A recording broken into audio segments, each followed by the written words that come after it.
Starting in April of 2007, I went out on a mission to answer a simple question. What is the difference between a spiritual awakening and bipolar disorder?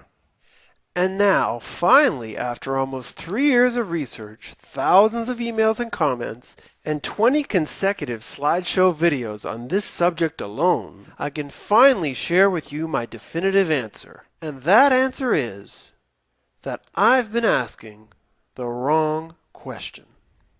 However, as you'll see, by figuring out that I was asking the wrong question, I eventually stumbled upon the right one. And with that, I think I've come across an absolute breakthrough with regards to how, as a society, we view both bipolar disorder and spiritual experiences. A breakthrough that could eventually lead to the healing of thousands of people, not only from bipolar disorder, but from schizophrenia and many other mental disorders. So what this video is really about is how I went from asking the wrong question to asking the right one. You see, before I knew anything about bipolar disorder, I had searched for a clinical understanding of my own spiritual awakening shortly after it happened about 10 years ago. It was then that I discovered the work of Dr. Stan Grof. And for Grof, there was a condition that looked very much like mental illness, but could actually lead to a spiritual breakthrough, which is what I had. And he called this condition a spiritual emergency. In reading his book, The Stormy Search for the Self, I finally found some validation for my spiritual experience, something that few others were willing to believe, that what I had been through was indeed spiritual and not a mental illness. And in the back of this book, he had an appendix to help people determine the difference between a mental illness like schizophrenia and a true spiritual emergency. So here were some of the criteria for a spiritual emergency. First, exams show no pathology or disease affecting the brain. The intellect and memory are challenged but intact. Adequate pre-episode social functioning and healthy relationships. Enough trust to be able to communicate and cooperate with others during the episode. And conversely, there should be an absence of self-destructive behavior, aggressive behavior, or withdrawal from help. The person in a spiritual emergency could also have the feeling that something important, healing, and even spiritual is happening. Spiritual themes such as birth and death are also present in an experience of spiritual emergency. And so, because my experience met all of Grof's criteria, I went for over a decade thinking that my experience and that of people with mental illness were completely different. However, when my niece Anna had an experience in 2007, I was struck by how similar it was to my own and became convinced that she was having a spiritual emergency, even though her psychiatrist was medicating her for what he saw as a mental illness, most likely bipolar disorder. It was then that I started this research project, as well as making YouTube videos to share my story. Once the comments started rolling in, I realized that thousands of people labeled with bipolar disorder had stories similar to my own and fit Grof's criteria for a spiritual emergency. And not only that, but once I started producing theory videos explaining what actually happens to someone when they're in a spiritual emergency, I realized that many of us were going through the same deeply spiritual themes while we were in this apparent insanity. Both a spiritual emergency and bipolar mania can have a feeling of cosmic oneness to it, a feeling of timelessness. You may feel you have all-knowing universal knowledge or a deep sense of sacredness. There can be spiritual visions or voices, or as psychiatrists call them, hallucinations. You may think that you're dreaming or in a movie, that you're being tested by God, that you're the Messiah, a prophet, or a saint, or that you're dead, dying, or being reborn. And these are just a few of the very common spiritual experiences that many bipolar people identified with in my videos. However, some bipolar people did not identify with these experiences at all. Not only did these people hate my videos, but they also hated me for making them.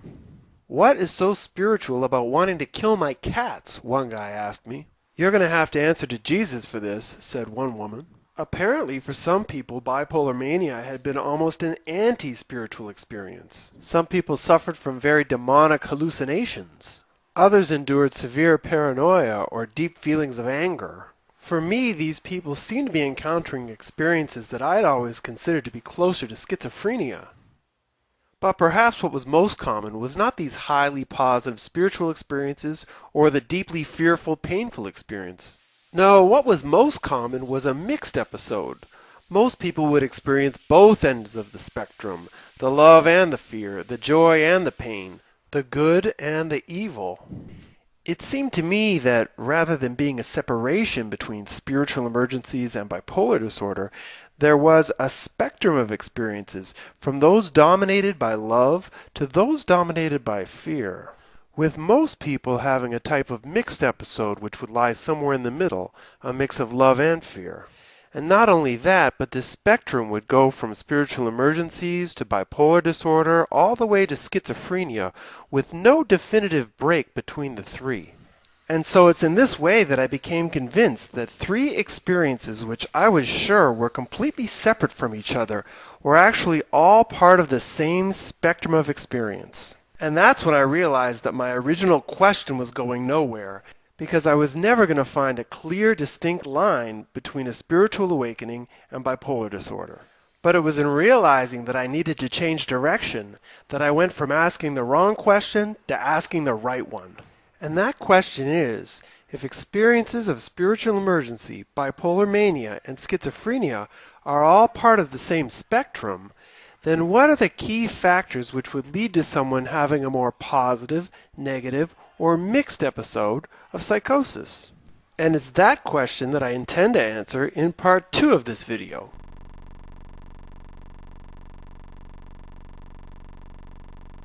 Now, as luck would have it, back during the time I was studying Stan Grof's stuff, I was also studying Ken Wilber. And it's with Wilber that I learned about another type of spectrum, what he called the spectrum of consciousness. And as it turns out, just as people in psychosis have experiences ranging from the very fearful to the very loving, according to Wilber, we actually evolve from more closed, fearful levels of consciousness to more open, loving levels of consciousness.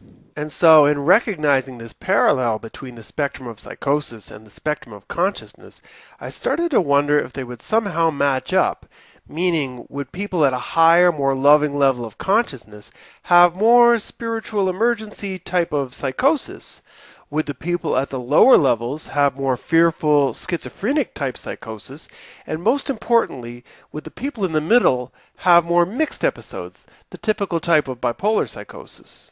Now, in order to see if this theory had any useful value to it, the toughest part for me was going to be determining if schizophrenia was connected to the lowest levels of consciousness. And this was mainly because I didn't have a lot of contact with people who had severe schizophrenia, the type of people who might spend many months or years in psychiatric institutions. However, after a few years of research and a lot of reading, I did find that there are a number of similarities between the way people at lower levels of consciousness think and the way people with schizophrenia think. Now, along with the very fearful life experience that I've already talked about, probably the most obvious and important similarity is that both groups have hallucinations. In fact, there's a very interesting book by a guy named Julian Jaynes called The Origin of Consciousness and the Breakdown of the Bicameral Mind. And in this book, he explains how people, not only at the tribal level of consciousness, but also at the earliest levels of civilization, people in the feudal level, were not directed by their own mind, but by the commanding visions and voices of the gods. In fact, visions and voices were common in ancient Egypt, Greece, India, and among tribal peoples around the world. Proof of the commonplace nature of these occurrences can be found in the earliest books of the Old Testament, parts of the Greek Iliad, and the Hindu Vedas as well. In fact, hallucinations were so pervasive in these more primitive civilizations that Jaynes writes, according to our theory, we could say that before the second millennium BC, everyone was schizophrenic. And just like with primitive peoples, when someone with schizophrenia has a hallucination, they interpret that vision or voice concretely, never symbolically. So that angel that they see or hear appears to them as real as the hand in front of your face. And because of this concrete way of interpreting reality, when people at these levels have a God experience, it's very common for them to think that they are the exact reincarnation of Jesus Christ, having power over others. Now, I know this may seem highly irrational, but you need to understand that in both groups, reality is seen as an entirely magical place. Because, as I explained in my videos on tribal consciousness, the inner world and the outer world are fused together, making both schizophrenics and tribal people highly superstitious. And so with a mind that works like this, it's no wonder that both groups have a deep fear and respect for evil spirits, devils, and demons. It truly is a mind where any fears that you have are brought to life. So overall, whether someone is at a lower level of consciousness or they're suffering from schizophrenia, we're really seeing someone who's living in their own world, someone who sees the world from one perspective. The movie The Soloist, starring Jamie Foxx and Robert Downey Jr., gives a very honest look at how isolated this one-perspective reality can be. There, Fox plays a former musician who now lives in a world of shadows and potential threats due to his schizophrenia. And as you'll see, the one-perspective reality makes it very difficult for him to maintain any relationships because it's almost impossible for him to consider other people's thoughts and feelings when he makes decisions or takes action.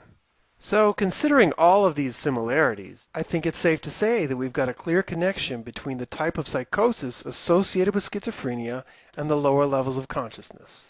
Now, the question was, would I find a similar relationship at the higher end of the spectrum? Well, to start, the Power of Now level and the postmodern level are the most open, loving levels of consciousness in the model.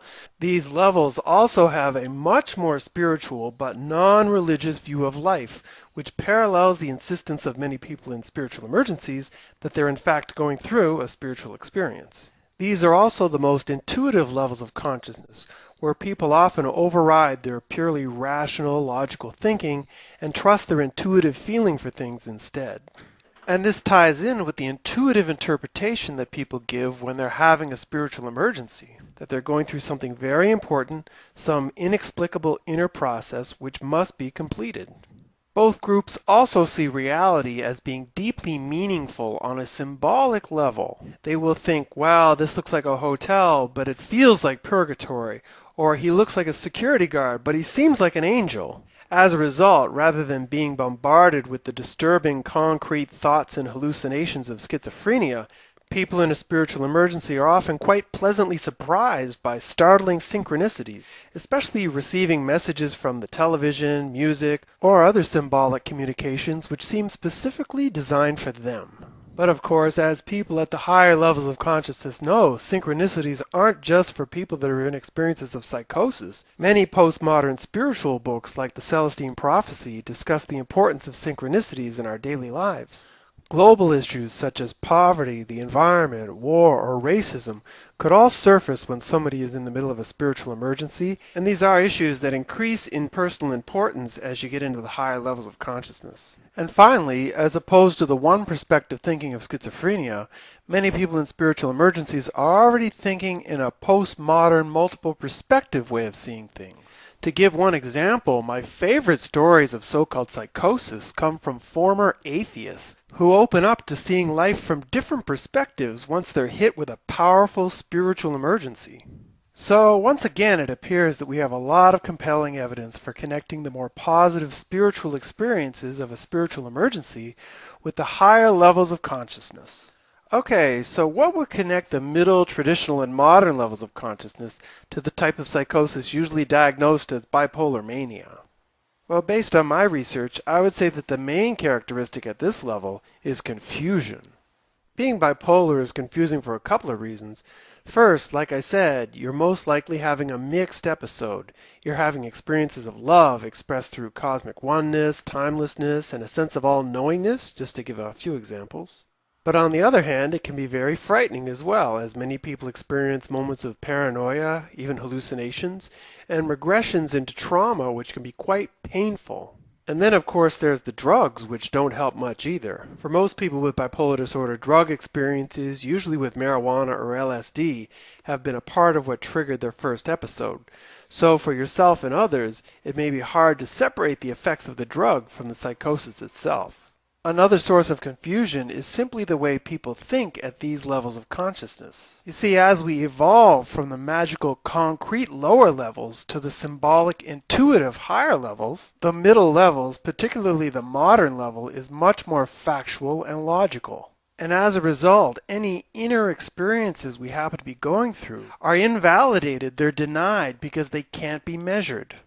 If you're at the modern level, everyone will have you believing that your disorder is caused by a chemical imbalance, even though the scientific evidence will show that you're biologically normal. At the traditional level, people might see you as having a moral flaw, like God is punishing you for something you did. But either way, regardless of how you felt about your experience on the other side, people at these two middle levels of consciousness will work to convince you that these experiences are bad and better off forgotten. And if you're at those middle levels, you'll probably believe them. So once again, we find a lot of compelling evidence demonstrating that a typical bipolar psychosis usually fits within the modern and traditional levels of consciousness, especially because at this stage of development, any spiritual experiences we go through are denied, first by our society, then by ourselves. Schizophrenia, bipolar mania, spiritual emergencies. The spectrum of psychosis matches seamlessly with the spectrum of consciousness. Now, just recognizing this relationship will be a huge step forward for both psychiatry and psychology. But before I explain why, I need to add one more very important factor to our model. A factor that will also help us understand why it's much easier for some people to heal from psychosis than others. And that missing factor is trauma.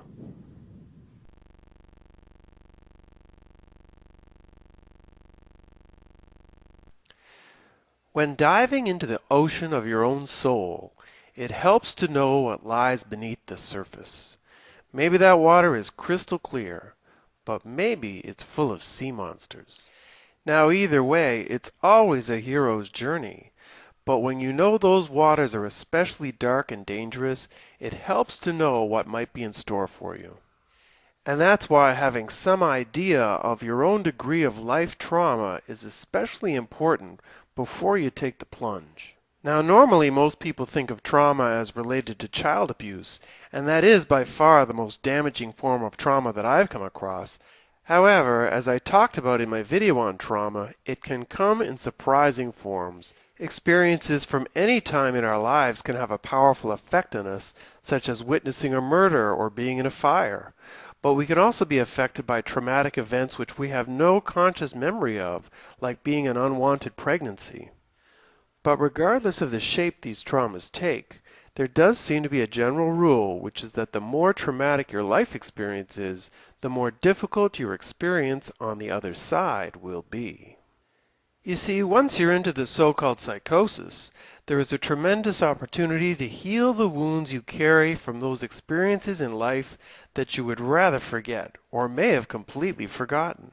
However, before the healing can take place, there's a catch, and that catch is that you need to re-experience the trauma first. And that's the hard part. You see, as long as that sea monster is swimming in the deep, he's outside of your awareness, even though he's always there. In order to get rid of him, you need to let him come to the surface, where you can see and feel all of his ugliness in the light of day. And it's in this process of allowing our sea monsters, or our traumas, to become completely conscious, emotionally and intellectually, that they finally disappear.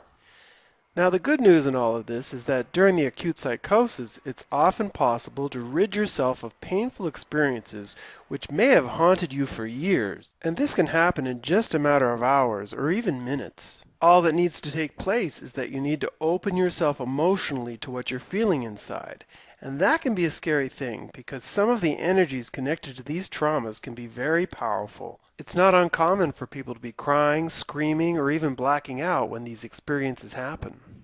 And so for many people in this situation, sensing the emotional pain and memories arising within, it's tempting to simply try and block whatever's happening within you. Playing loud music, talking nonstop, or even doubling up on the meds. But for the true healing to take place, you really need to let go.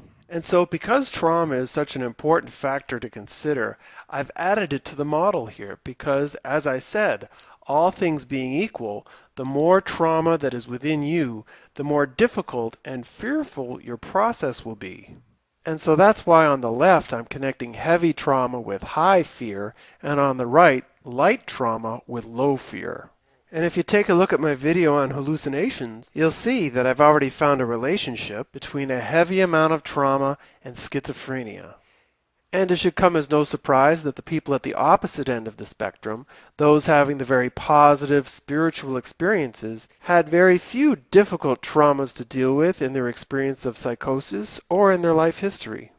Now, I'm sure there are many people out there with bipolar disorder that don't consider their lives to be particularly traumatic, and that may be the case. However, there is one other type of trapped energy which we carry within us that needs to surface when you're in a typical manic psychosis, and that is the energy of repressions. You see, as we move from the one perspective reality of the feudal level into the two perspective world of the traditional level, we learn to repress our emotions. Now, as I talked about in a previous video, learning to repress emotions is an important skill as it helps you get along with people better. However, some people become overly repressed, feeling that they can never truly be themselves. That's why I've called bipolar disorder I can't be me disorder. And based on the people I've talked to, I would say that it's the repression of your true self or inner spirit, which is often a big part of why people go into psychosis. So you see, as opposed to someone with very deep psychological problems who's perhaps had a lifetime of difficulties relating to people, many people with bipolar disorder were in fact the opposite. Top of their class, straight A students, popular and charismatic. It's just that perhaps the expectations they felt they needed to live up to may have become too much for them, or in fact didn't really reflect who they were as a person. So as opposed to being in the more traumatized lower left-hand corner of our chart, most of the people diagnosed with bipolar disorder that I've talked to would find themselves towards the upper right, dealing with some trauma but also a fair amount of emotional repression. Now, some of you might be asking, if people in the far upper right-hand corner are already at a higher level of consciousness and have less trauma or repressions to deal with than others, then why would they enter into a psychosis at all? Well, starting with the modern level of consciousness, we begin to question our own reality. And at first, we challenge the thinking of our culture, questioning our religious beliefs, cultural obligations, or even superstitions that might be left over from the lower levels. But at the postmodern level, we begin to question everything, even our own rational mind.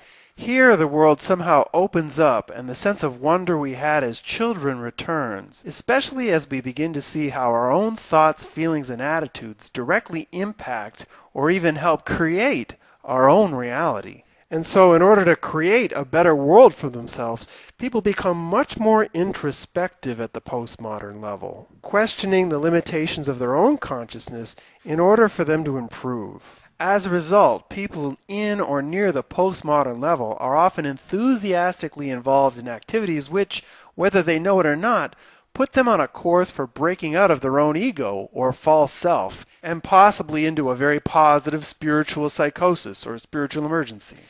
Now, these activities may include intensive self-help seminars, spiritual retreats, reading a very inspiring book could be a trigger, or even foreign travel in the name of finding yourself. Pretty much any highly stimulating, thought-provoking activity could be part of the ego-breaking triggers that takes you into psychosis, including watching videos from Bipolar or Waking Up. Now, are traumas and repression still a factor here? Sure they are. It's just that for those in the upper right, the psychosis they find themselves in is often caused, quite accidentally, by their own efforts to expand their level of consciousness. And this brings me to another interesting aspect of this model, because based on the people I've talked to, it seems to me that when it comes to the life circumstances or triggers which cause someone to go into their first psychosis, the people in the upper right usually have many triggers happening, while those in the lower left have few, if any. For example, a typical upper right bipolar psychosis involves moving away to university. The combination of a new school in a new city, being away from family and old friends, being introduced to new ideas, and then maybe seeing your grades drop, plus smoking a lot of marijuana. This combination of triggers could initiate a psychosis in just about anybody. On the other hand, someone hallucinating devils at the age of 14 or 15 may not be able to remember any specific triggers causing their first episode. So as opposed to people on the upper right, who usually have many triggers to their first acute psychosis, those on the lower left usually only have one or two, as it's the severity of the trauma that they've been through that is primarily responsible for their first episode. So, it's been a long journey, but a satisfying one, because I think I finally got a pretty good answer to my question. If you remember from part 1, I started out looking for the difference between a spiritual awakening and bipolar disorder. But then in realizing that there was actually no definitive separation between a spiritual awakening or a spiritual emergency, bipolar disorder, and schizophrenia, I then asked what are the key factors which would lead to someone having a more positive, negative, or mixed episode of psychosis. And those key factors turned out to be consciousness and trauma. And knowing this, we can start to look at the spectrum of psychosis in a whole new way. You see, it's important to remember that up until now, according to psychiatry, all episodes of acute psychosis should be medicated, and most people become medicated for life. And that even among the most open-minded psychiatrists and psychologists, there's been a genuine frustration in the inability to clearly define a spiritual experience from insanity. However, what our model shows is that there will never be a clear diagnostic criteria to separate one experience from the other. And so rather than looking at these experiences in black and white terms of spiritual or insanity, we can now assess someone's probability of healing based on our model. And what we'll find is that for people approaching the upper right-hand side, there will be a high probability of having healing, even spiritual breakthroughs. Having much more fearful, traumatic experiences, those people in the lower left-hand side of the model will have a lower probability of healing, as it's much more difficult for those people to engage the material that they're confronted with. And as for people labeled with bipolar disorder, as always, they fall somewhere in the middle, usually having mixed episodes of love and fear. And for these people, their probability of healing can be good, provided that they're given the education and support necessary to help them work through their processes. Because in truth, wherever you would find yourself in this model, every acute psychosis has at least the potential of transforming into a spiritually healing experience. My new book, Am I Bipolar or Waking Up? By me, Sean Blackwell, is now available at Amazon.com. For more details, check out my new website at bipolarorwakingup.com.